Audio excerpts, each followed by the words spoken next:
So as one only, I will walk about, do a recital, ask a question, or out of fewness of wishes he thinks, this is a monastery with few bhikkhus.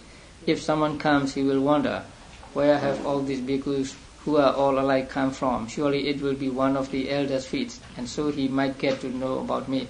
Meanwhile wishing, let me be one only, he should attain the basic jhana and emerge. Then after doing the preliminary work thus, let me be one, he should again attain and emerge, and then resolve, thus, let me be one. He becomes one simultaneously with the resolving consciousness. So, if he wants to become one again, then he had to enter into jhana and then make resolution, and simultaneously with the direct knowledge consciousness, he becomes one again. But instead of doing this, he can automatically become one again with the lapse of the predetermined time. That is, may there be, say, 1,000 monks for 1 hour or 2 hours. Then, at the end of 1 hour or 2 hours, they will all disappear. But if he wants the creations to disappear before that time, then he had to enter into jhana and then get the direct knowledge consciousness. He appears and vanishes, so he can appear before people or he can vanish out from the view of people. Now, this possessor of supernormal power who wants to make an appearance makes darkness into light, or he makes revealed what is hidden, or he makes what has not come into the visual field, and so on. How? If he wants to make himself or another visible even though hidden or at a distance, he emerges from the basic jhana and adverts thus, let this that is dark become light, or let this that is hidden be revealed, and so on. Now 71. But by whom was this miracle formally performed? By the Buddha. For when the Blessed One had been invited by Chula Subhadra and was traversing the 7-league journey between Savatthi and Saketa, and with 500 palanquins created the Vaisakama, he was a god, celestial being. He resolved in such wise that citizens of Saketa saw the inhabitants of Savatthi, and citizens of Savatthi saw the inhabitants of Saketa. And when he had aligned in the center of the city, he split the earth in two and showed Avijji the hell, and he parted the sky in two and showed the Brahma world. So it is Buddha's miracle. So letting people see, letting people in this city see people in another city. So like letting people in San Francisco see people in Los Angeles without going there. And this meaning should also be explained by means of descent of the gods, the Varohana. And when the Blessed One, it seems, had performed the twin miracle and had liberated 84,000 beings from bonds, he wondered, where did the past enlightened ones go to? And this is a story connected with how Buddha taught Abhidhamma to the celestial beings. So in his 7th year, Buddha went up to Tawadingsa heaven after he had performed the twin miracle. I think later on we will know what twin miracle is. And then he went up to Tawadingsa heaven, and he took up residence there for the rains. That means he observed Vasa there for 3 months. 3 months of human beings, and then taught Abhidhamma there, starting from the beginning to the deities of 10,000 world spheres. At the time, for wandering for alms, he created an artificial Buddha to teach the Dhamma and so on. I think I have told you about this also. And this is how we believe, the Theravada Buddhist belief, that Buddha went to Tawadingsa heaven and taught non-stop, taught Abhidhamma non-stop to celestial beings there. But when it was time to go for alms, then he left a created image, and then he went to here Uttara Kuru, he said, the northern Kurus. He went there for alms, and then he he took food at Lake Anotada, and then he met Sariputta. Sariputta met him there, and then he would say there, Sariputta, I have taught such and such portions of Abhidhamma.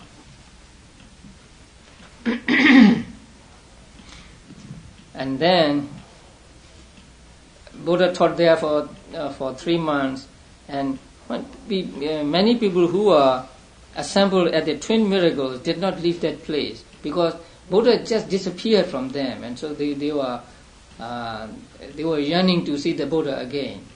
Buddha simply disappeared from their field of vision, so they were waiting there for the Buddha to come back. So at the end of the Vassa, Moggallana went up to the Buddha and asked him where he would descend to the world of human beings, and he said in a certain place, Sankassa. And so on that day Buddha came back to the human world. So that is the last day of the 3 months rainy season retreat for the monks. So it is in October, full moon day of October, that Buddha came down to the world of human beings.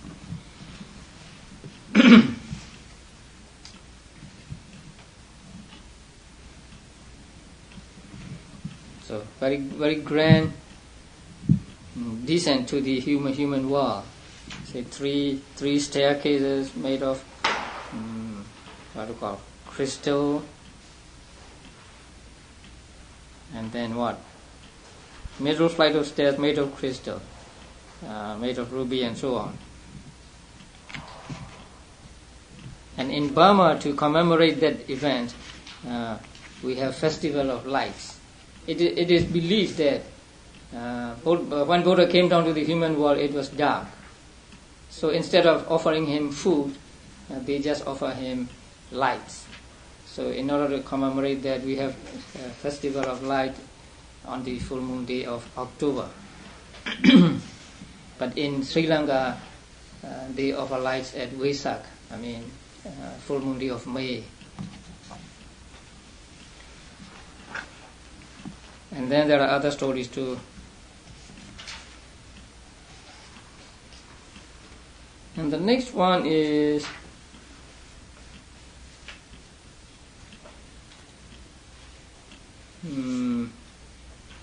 hiding himself or hiding others by miraculous power. So paragraph 82. But by whom was this miracle formally performed? By the Blessed One. For the Blessed One so acted that when the clansman Yasa was sitting beside him, his father did not see him. Now Yasa was a clansman, and he just left his home during the night, and then he went to where the Buddha was. Buddha was just after giving the first sermon, after giving first sermon. So Buddha, he met Buddha there, and Buddha taught him, and he became a Sotapanna. And also he became a monk. Then in the morning, Yasa's father came to that place and asked Buddha, "Did you see my son?"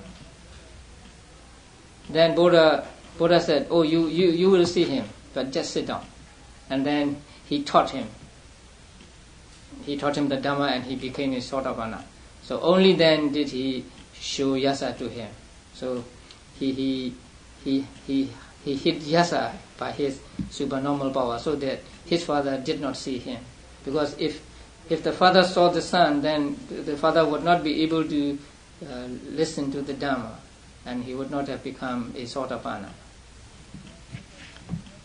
And then likewise, after traveling 2,000 leagues to meet King Mahakapina and establishing him in the fruition of non-return, and his 1,000 ministers in the fruition of stream entry, he so acted that Queen Anoja, who had followed the king with 1,000 women attendants and was sitting nearby, did not see the king and his retinue.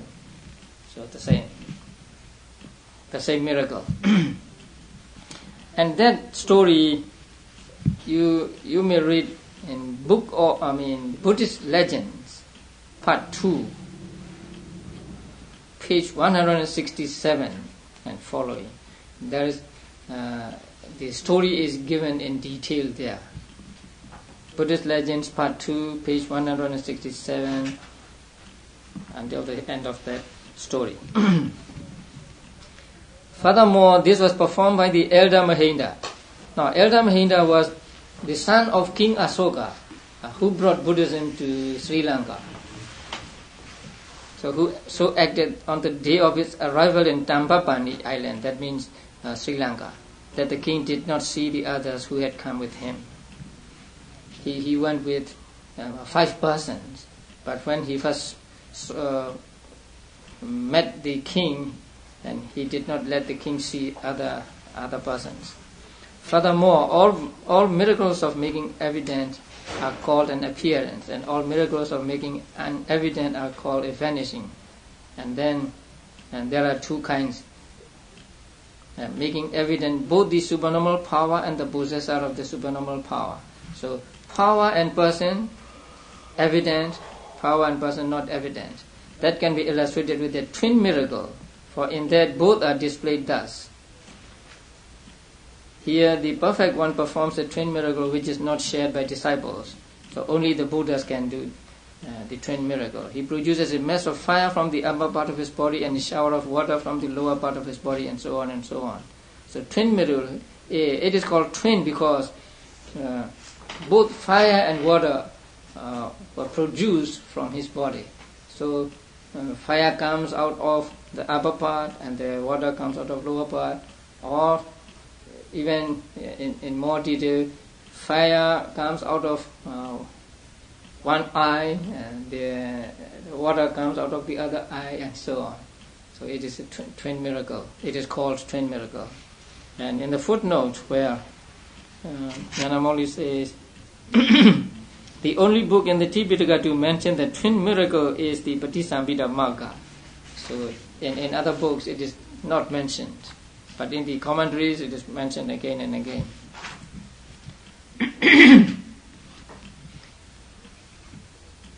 In the case of the miracle of making unevident only, the supernormal power is displayed, not the possessor of the supernormal power. That can be illustrated by means of Mahaka Soda, that is Sanyutta, and the Brahma Nimandanika Soda, that is Majjhima Nikaya. And the passage from the Sanyutta Nikaya is given below, so we don't have to give you a reference number. The Brahma Nimandanika Soda is Sutta number 49 of middle length sayings. Here it is given as M1330. So Sutta number 49. And here Mahaka did a miracle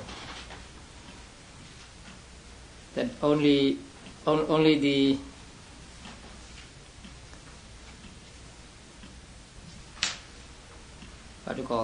only the gaps in the fastenings and burned the hay without burning the upper rope. He put the upper rope on the hay, but he resolved that only the hay burned and not the upper rope.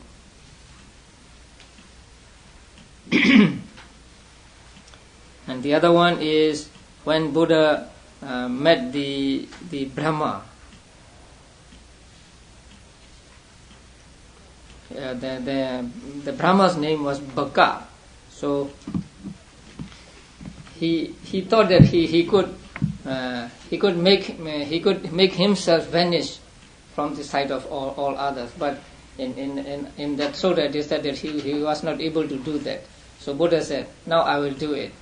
And so Buddha disappeared from all the Brahmas. But in order that all Brahma know that the Buddha was there, he said this verse, stanza: "I saw the fear in all kinds of becoming, including becoming that seeks non-becoming. And no becoming do I recommend. I cling to no delight therein at all." So when he uttered this stanza, everybody knew that he was there, but nobody could see him.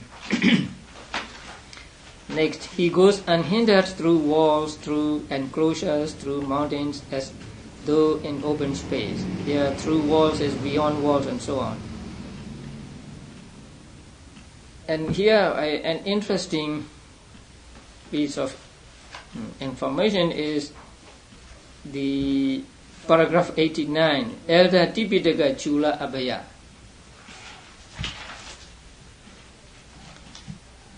He had some different opinions about how to perform this direct knowledge. So here he said, friends, what is the use of attaining the space kasina? Does one who wants to create elephants, horses, etc. attain an elephant kasina jhana or a horse kasina jhana and so on? Surely the only standard is mastery in the 8 attainments. And after the preliminary work has been done on any kasina, it then becomes whatever he wishes. But the other bhikkhu said, Venerable Sir, only the space kasina has been given in the text, so it should certainly be mentioned. So there was a little difference of opinion here between that elder and the other monks. And it seems that the elder Tipitaka based his opinion on experience, on his experience. But the others have too much respect for the text. So they said, whatever it may be, only the space kasina is given in the text, so it should be mentioned. And then the text is given. Now, in paragraph 91, what if a mountain or a tree is raised in this bhikkhu's way while he is traveling along after resolving? Should he attain and resolve again? There is no harm in that. For attaining and resolving again is like taking the dependence in the preceptor's presence. Do you understand that? Now, when you become a monk, then you have to be dependent upon the preceptor or some other teacher. So for 5 years you are not to stay independently of them. The best is to stay with your preceptor. So he will teach you everything. He is like a father to you. So when we are living with our preceptor, we say, I regard you as my preceptor, something like that. But sometimes we cannot live with preceptor for 5 years. So we will have to move to another place. In that case, when I say I live with my preceptor for 1 year, and then I want to go to another place for study or practice. So when I go there, another place, then I have to approach a teacher there, a teacher of the text or teacher of meditation, and then I have to regard him as my teacher, and that is called dependence. So, Reverend Sir, may you be my teacher, may you be one on whom I depend, something like that, and that is called taking dependence. So, when you are living with the preceptor, you don't have to take dependence because there is preceptor. So in the same way here, when you have done the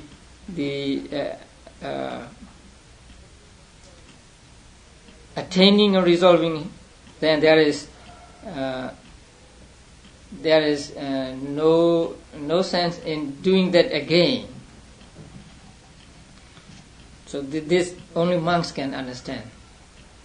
Even though you pick up a Vinaya book and read it, still there may be a little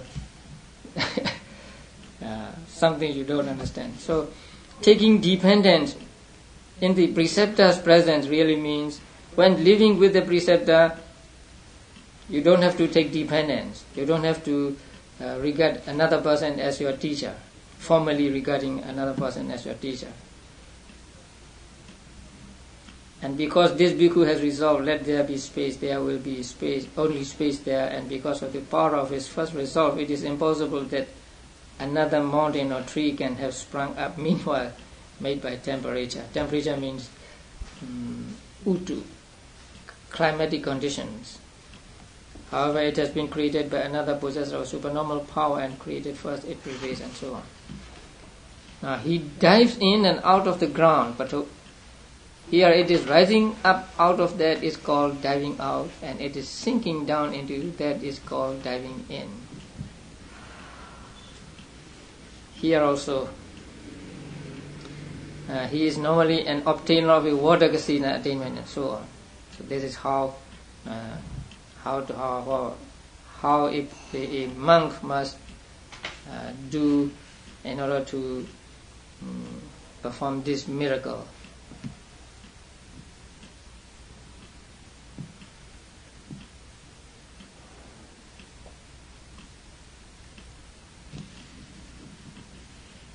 Okay, so 95 on unbroken water. This is walking on the water. Here, water that one sinks into when trodden on is called broken. The opposite is called unbroken. But one who wants to go in this way should attain the earth kasina and emerge. So you have to enter into appropriate jhana. I mean, appropriate jhana means you have to practice appropriate kasina in order to jhana from there. Now you want to make water look like hard and unbroken or unyielding.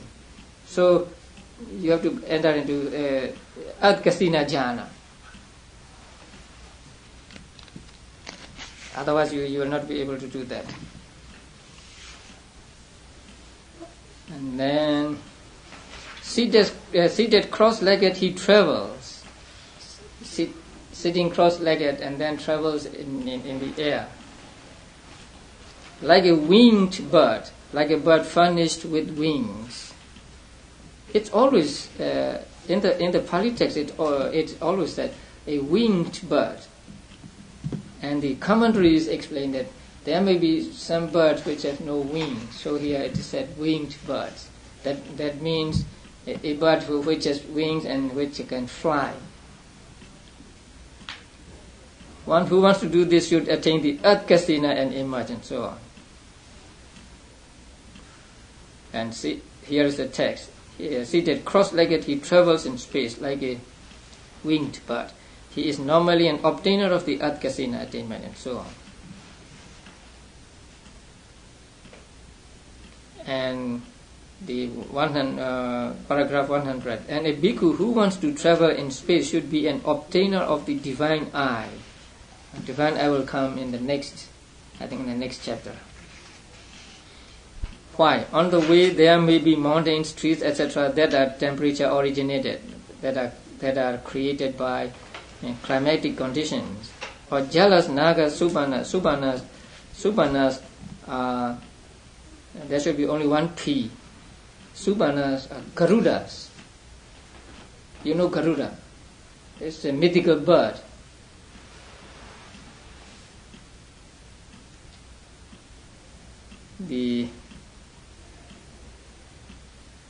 It is a vehicle of Vishnu, one god in Hinduism. So they may create them. He will need to be able to see these. But what should be done on seeing them? He should attain the basic jhana and emerge, and then he should do the preliminary work, thus let there be space and resolve. Again, we have Tipitaka Chula Abhayathira. Friends, what is the use of attaining the attainment? Is not his mind concentrated? Hence, any area that he has resolved, thus let it be space is space. Though he spoke thus, nevertheless, the matter should be treated as described under the miracle of going unhindered through walls and so on.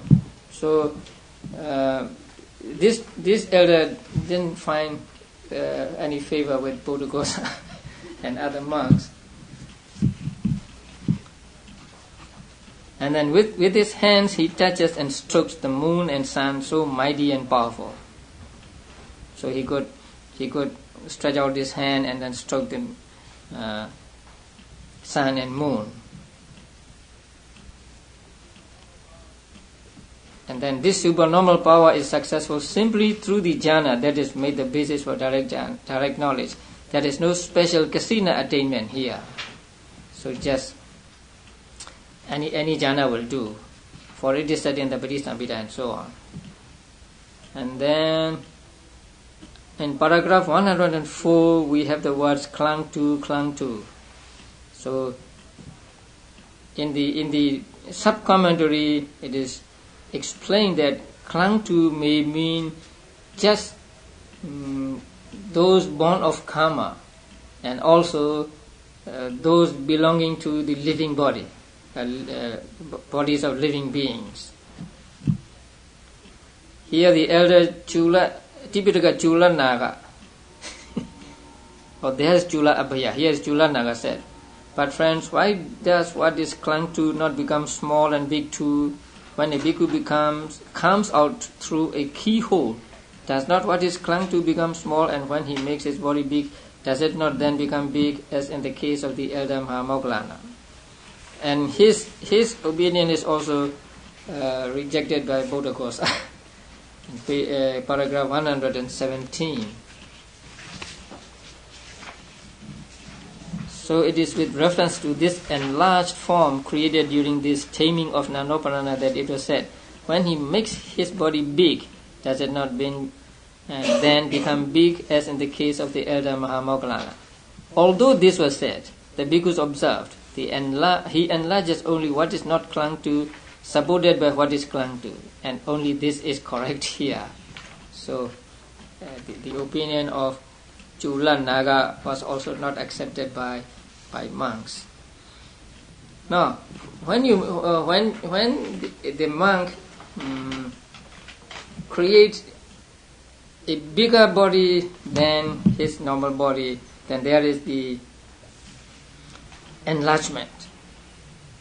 So the question here is, does he enlarge what is clung to or what is not clung to? Does he enlarge the rupa born of karma only, or does he enlarge rupa born of others? And the answer is, he does not enlarge, or he could not enlarge what is caused by what is born of karma, but the mind born material properties he can enlarge with his the power of his mind, and along with that the material properties born of temperature can also be enlarged. And here the reference is given to elder Mahamoggallana, and a long story follows where Mahamoggallana tamed the royal naga named Nandobananda. So here the elder Mahamoggallana transformed himself into a naga, maybe into a dragon or into a snake, and then I think, have you read that story? This story? The naga didn't like monk flying through the air above him, so he was angry, and so he coiled round the Mount Meru 7 times and covered it with his foot. So when Buddha and his disciples went there, some disciples asked, formerly when we reach to this place, we see the Mount Meru. Now we don't see anything. What had happened? Then Buddha said, there's a naga. He doesn't like you. So the disciples said, let me tame him. But Buddha did not allow other monks. Then at last Moggallana said, let me tame him. Then Buddha said, go. Buddha knew that he alone was able to tame that serpent, because he was very powerful. So in order to tame him, Moggallana turns himself into a naga, and then twice the size of that naga, and coiled around him 14 times. And then put pressure on him so that he was crushed between the mountain and then the monk servant. So when Moggallana did that, did he enlarge the material property born of karma only, or what did he do? So the answer is what? He enlarges only what is not clung to, supported by what is clung to. And only this is correct here. Clung to, supported by, not clung to, supported by what is clung to.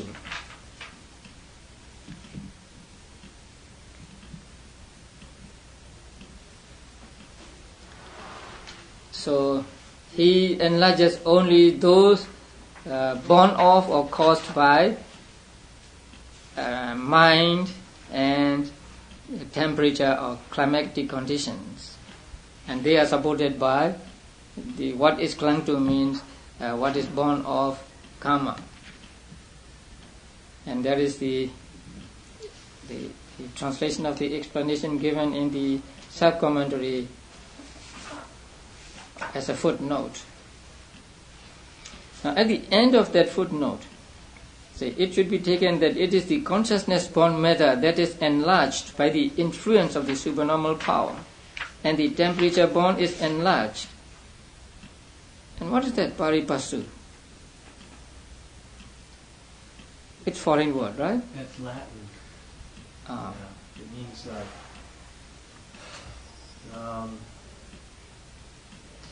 something about passing. It's in the dictionary. Should we get a dictionary? Mm-hmm. No. Yeah, it might mean something like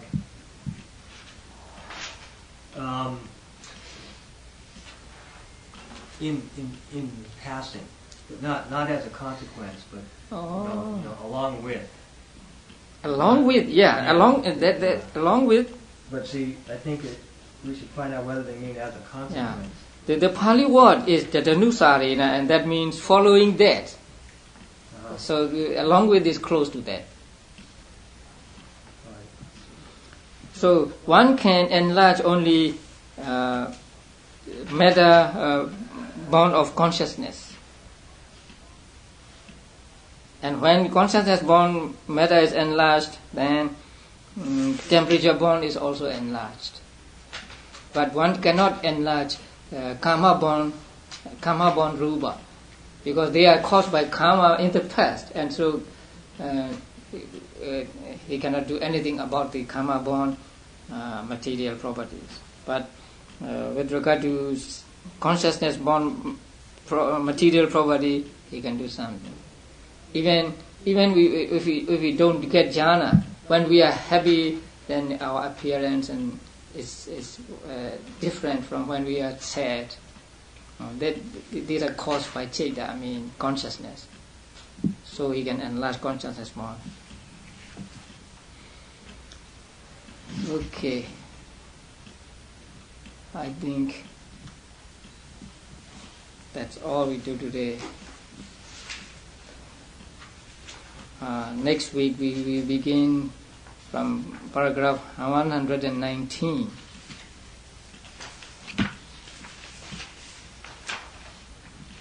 And then we'll go over to the next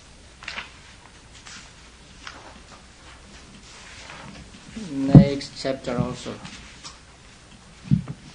450, maybe 458.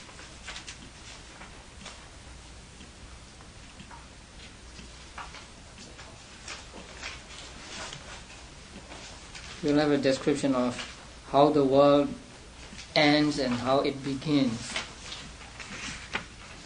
Buddhist Genesis.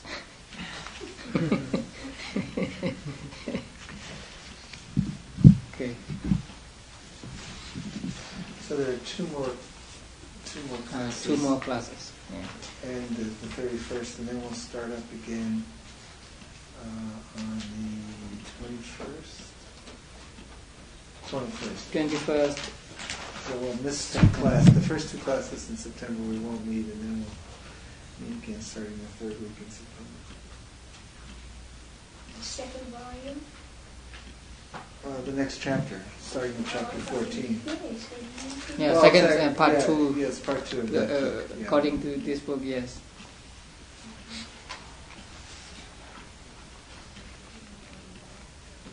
soil on which understanding grows. I think we begin with the aggregates. Aggregates, bases, faculties, Four Noble Truths, and then the soil of what? The soil of understanding or something. Paticca-samuppada.